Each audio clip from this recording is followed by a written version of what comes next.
Katika ile investment 60 inatakiwa ikengewe. Ukiangalia mpaka tukigawana ile 60 wenyewe, anapata faida nani hapa? Mbona ongea pole pole? Sijui maneno vizuri. Na mimi baada ya hapo nikamwambia Diamond, mimi hii biashara unachofanya ni kazi kama NGO, ni bora ungeandika Wasafi NGO ya wasanii. Kwa sababu hakuna faida tunayopata wao. Kwa sababu leo anakuja msanii ana hit. Nyimbo anapata hela. Anaanza kuchukua hela, sisi tumekaa pale uongozi tumeumiza vichwa na apata pasenti 5 au pasenti 10. Yeye kachukua 40. Tumemtoa huko. Harudishi yoyote hapa. Sasa inakuwa ni alafu mtu anatoka hapo anaenda kulalamika. Sasa kuna msanii hapa Tanzania ameacha muziki kabisa. Alienda mtamtafuta wenyewe, mtamgoogle mtamtafuta. Simtaji jina. Alienda kwenye lebo za nje. Akajua tutafanya hivi, akachukua hela. Baada ya kuchukua hela akaiona ni ya kwake. Kwenda kuinvest, akainvest kidogo, ingine katumia. Baada ya kutoa kila jimbo, watu wanachukua hela zao tu. Anachukua 18% tu. Lebo inachukua 82%. Kaacha muziki, kaona bora niache muziki kwa sababu hamna tena kuendelea. Sasa kwa hiyo natakiwa muelewe sisi tunapofanya kama Wasafi tunajaribu kukuza vipaji ili watu waende mbele. Hatutaki kumnyonya mtu wala nini. Labda niongeze. Matafati yani. Nadhani ukikaa na wasanii wao wenyewe wenye haki kuzungumza. As Wasafi, as kama mimi Diamond, sitegemei la msanii yote. Wao wenyewe wanajua nguvu ambayo wanaweka kwao. Wanajua mapenzi naweka kwao. Wanajua love naweka kwao. Wanajua energy, fedha nazoweka kwao. Tumi tu naona kama ni ukijana kutoka hapa, shanimpushi, familia, love. Sasa wakati mwingine na Wasafi sikudanganya, kuna mtu nimemtoza hela. Unajua huyo kanivunjia adabu. Naona kama nimekufanyia hiki na hiki afu na anafanya hivi. Nimekukosea wapi? Basi pata content. Lakini watu wote ambao sikuishi nao, yani mtu ambao kwa sababu mimi sitegemei hela ya wanamuziki wa lebo. Wao wenyewe wanaelewa. Katika income zangu haifikia hata 0.1, 0.5 hela lebo. Wanaelewa.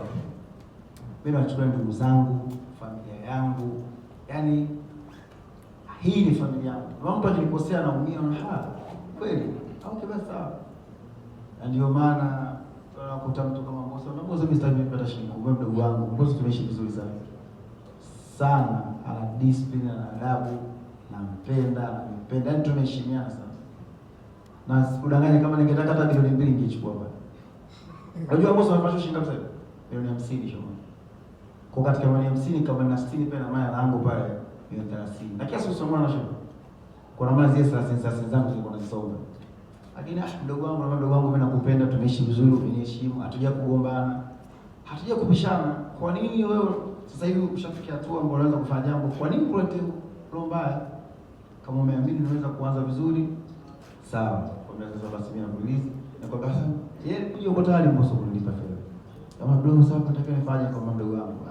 Heshimu mtu wako bana.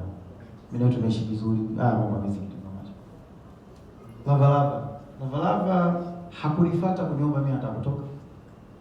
Nilimpigia simu Kim, nikamwambia Kim, ongea na Lava. Kama angependa naye kuanza kujisimamia, mwambie aje nimpeleleze. Lava ni miongoni mwa wadogo zangu ambao wanajua yeye anajua anapenda. Na watu wengi wataanza kwa mtazamo kwamba lebo ya Wasafi haimpushi si Lava. Hapana. Unajua sisi tunafanya kadri Mwenyezi Mungu atubariki. Lakini mengine ni ya Mwenyezi Mungu. Inawezekana mtu kampushi kadri anavyoweza, kama Mwenyezi Mungu mwenyewe anaona hapana, natakiwa hapa baadaye aende hivi. Hata ufanyeje? Hawezi kuwa mnachotaka nyinyi.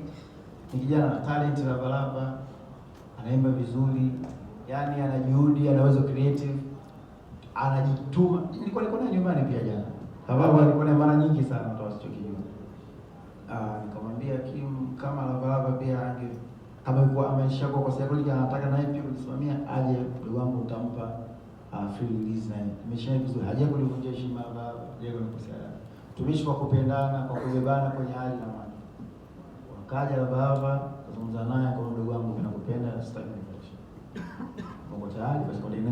Nikamwambia kingine, nikamwambia licha tu hivyo, lakini lakini kama baadhi yako pia nitakuwezesha kiasi cha kuanza kufanya project zako.